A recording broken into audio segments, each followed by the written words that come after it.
Hey guys, Hasib here. Welcome to this video. This is going to be a really short one, right? So a lot of people are struggling with their agency logo size. No matter what resolution they upload the logo in, their logo appears really small on this top left bar. So what we need to do is I'll just show you a way that you can apply code to this logo to make it bigger. So I'll go to the agency setting, and then I need to go to company.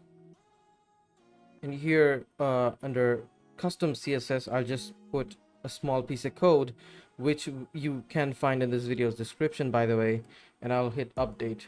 So what it does is it increases the logo size, the agency logo size, by its height. So I'm giving it a height of 80 pixels, and I've updated this. So let's see if it updates or increases the size of the logo.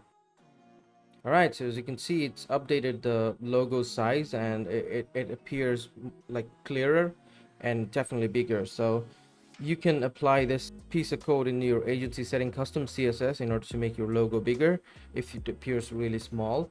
And in order to adjust the height, you can just change the number in here. Just go with like 60, 70, 80, 90, 100, something, any number that you find suitable. So that's all for this video, and hope this was helpful. Make sure to subscribe, and I'll see you in the next one. Thank you.